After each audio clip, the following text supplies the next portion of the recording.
Gelagat penundaan pemilu, gelagat penundaan pemilu. Tadi saya baca berita tadi pagi, sudah 60% dari kepala daerah, bupati, wali kota diangkat oleh presiden melalui Menteri Dalam Negeri. Sudah 60%. Di Jawa udah 80%, di Indonesia sudah 60%. Apa artinya? Pejabat daerah diangkat oleh presiden di tahun pemilu. Itu masalahnya. Diangkat berapa lama? PLT itu 2,5 tahun. 2,5 tahun itu separuh dari tahun pemilu. Alasannya apa? Sementara, kedaruratan. Mana ada darurat setengah dari tahun pemilu. Pelaksana tugas. Sementara oke, 2 minggu oke, 2 bulan oke. Ini 2,5 tahun tanpa legitimasi. Apa enggak bangke itu? Jadi itu adalah peralatan presiden untuk mengendalikan pemilu. Belum mulai dia udah menang. Dia udah menguasai 60% seluruh Indonesia melalui aparat yang diangkat tanpa dipilih rakyat. Di Jawa 80% itu. Jadi kalau pemilu mau ditunda, peralatannya udah ada. Gubernur, bupati datang ke daerah, bujuk rakyat. Ini karena kesulitan ekonomi, maka kita mau tunda, dikumpulin di alun-alun. Tapi supaya kalian tidak kecewa, kami bawain BLT.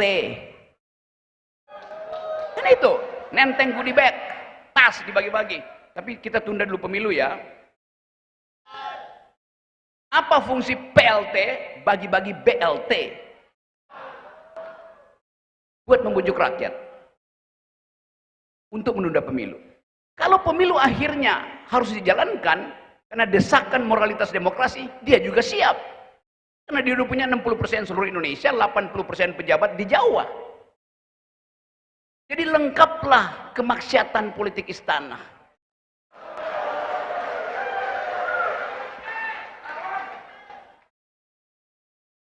Tapi partai ini didirikan dengan misi perubahan dan diucapkan dari dalam batin.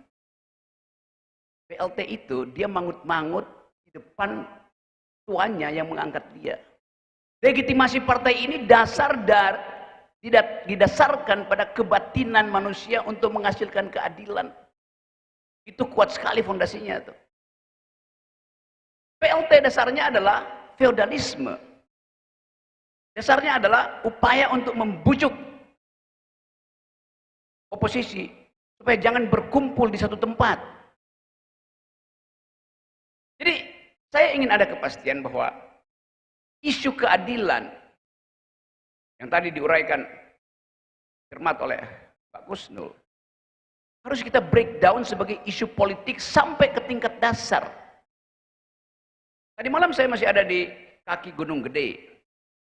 Bertemu dengan petani yang resah karena akan ada eksplorasi panas bumi di Gunung Gede. Itu gunung tempat saya setiap minggu saya ada di situ. Naik ke puncak Gede, turun lagi tuh. Jadi kemarin saya datang untuk membela hak rakyat itu supaya tidak digusur oleh sebuah korporasi besar. Rakyat kepala desa di situ tamat SD, dia bilang begini ke saya, Bang, kalau saya posting foto kecil melalui HP saya, seseorang yang sedang mengukur tanah rakyat dan kita kenal orang itu siapa, bakal kena undang-undang ITE enggak? Pertanyaan rakyat kecil yang cemas dengan keadaan politik. Dia paham bahwa dia dengan mudah ditangkap dengan tuduhan menyebarkan kebencian. Padahal dia cuma mau foto. seseorang, mungkin dia petugas yang sedang mengukur tanah rakyat yang tidak digusur, yang sedang menancapkan alat untuk mencari panas bumi. Ada kecemasan tanpa ada sosialisasi. Jadi Anda lihat bahwa negara itu beroperasi bahkan sampai ke pinggir gunung gede yang nggak mungkin didatangi oleh menteri siapapun. Tapi publik merasa cemas. We are living in the republic of fear. Kita lagi hidup di dalam republik kecemasan. Kita mau batalkan psikologi itu. Sebab sekali orang merasa cemas, dia akan dituntun oleh kegelisahan untuk menusuk siapa di kotak pemilu. Partai Umat harus beroperasi untuk menghalangi kecemasan publik itu. Yang bisa membatalkan pemilu justru.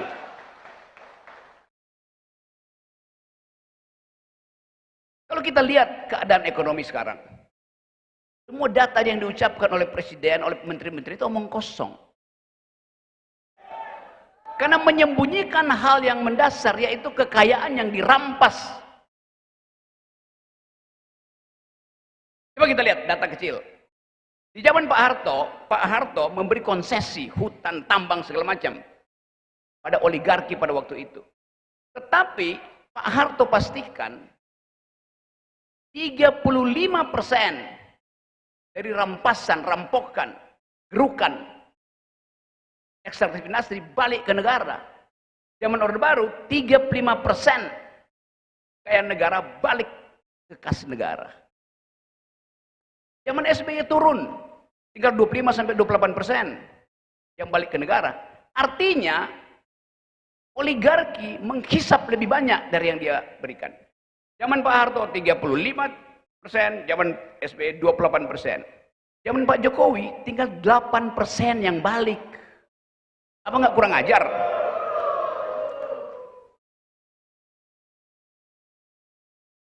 Itu keadaan real di kita. Berita kemarin, tahun 2022 kemarin ada 1 juta PHK. Kalau 1 orang menanggung 4 orang, artinya ada 4 juta pengangguran baru. Sementara data perkawinan kita, di tahun 2022 ada 2 juta perkawinan. Masih berantakan perkawinannya. Begitu kawin, pasangannya di PHK, bubar perkawinan. It's logiknya begitu. Pada waktu itu Pak Jokowi bilang, kita gembira karena masih ada orang yang kawin, 2 juta orang kawin, ada 4 juta bayi yang akan dilahirkan, itu bonus demografi. Di mana ada bonus demografi, orang melahirkan dalam kesulitan ekonomi, bayi itu pasti sengsara.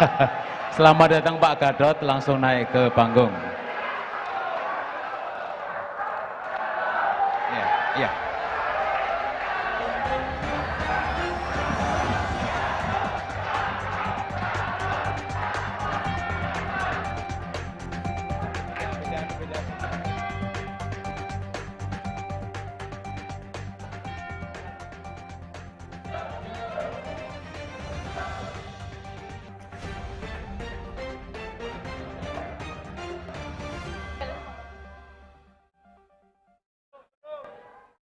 Ya, sebelum dilanjutkan Mas Rocky, kita ucapkan selamat datang kepada Bapak kita, Pak Gadot Nurmantio.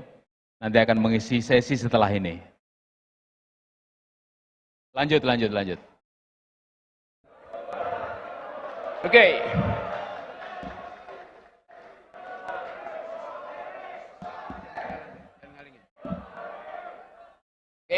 Saya lanjut ya. Saya bilang tadi, ini momentum mengisi otak.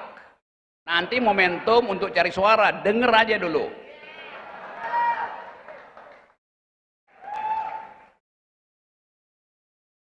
Saya terangkan tadi soal keadaan di dalam negeri dan kecemasan kita membayangkan masa depan. Kecemasan membayangkan masa depan.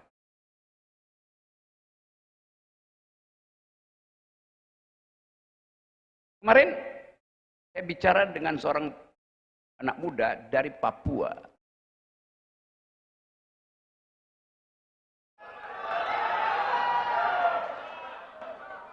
Saya tahu kalian mengalami kesulitan kan? Yaitu kesulitan untuk merdeka.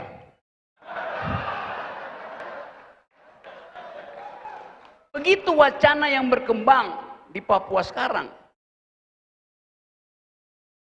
Bagi mereka, kesulitan terakhir bangsa itu yang adalah sahabat kita,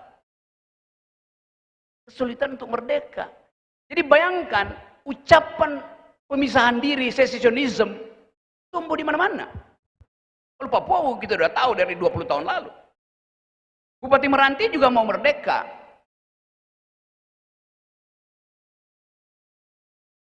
Bupati Halmahera juga kasih sinyal begitu. Karena kesel, kata Pak Jokowi, Ternate Utara melebihi pertumbuhan ekonomi seluruh dunia, tumbuh 23%. Bupati itu bilang, ini orang bodoh apa yang ngomong begitu? Karena dia ngomong tentang agregat, padahal yang numbuh cuma 4 orang yang menguasai nikel batubara di situ. Jadi presiden selalu mengambil data makro yang sifatnya agregatif tanpa melihat disparitas. Disparitasnya tadi ditunjukkan oleh Kusnul. Jadi kita ada di dalam pembohongan statistik. Itu yang terjadi di kita. Semua ini mau kita katakan supaya diberitakan pada rakyat bahwa penipuan negara terhadap rakyat sangat sistematis.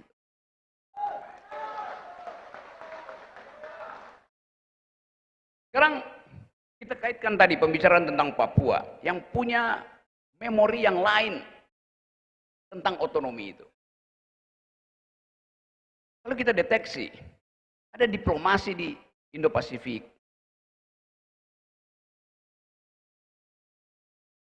Panglima gabungan Amerika, Menteri Luar Negeri bolak-balik. Mampir di Singapura, nyisir ke Melanesia, turun ke Solomon, pergi ke New Zealand, berhenti di Australia, naik ke Jepang untuk mengkanvassing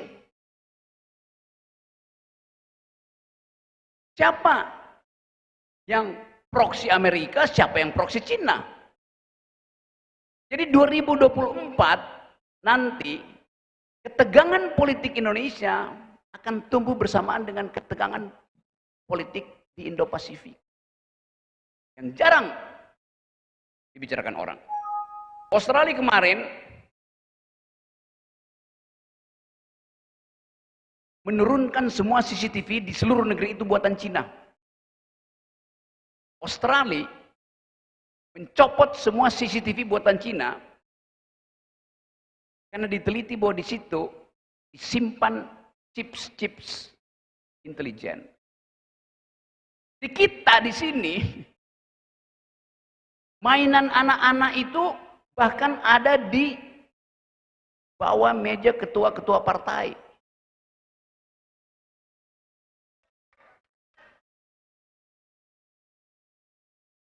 Dengan energi 0,0002 watt dari mainan itu diupload informasi.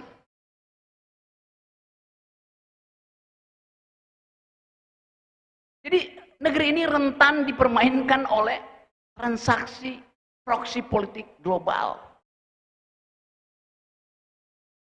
Nah, sekali lagi, kalau kita balik pada apa sebetulnya yang diniatkan oleh Partai Umat, itu kebersihan politik. Dan figurisasi itu ada pada Pak Amin.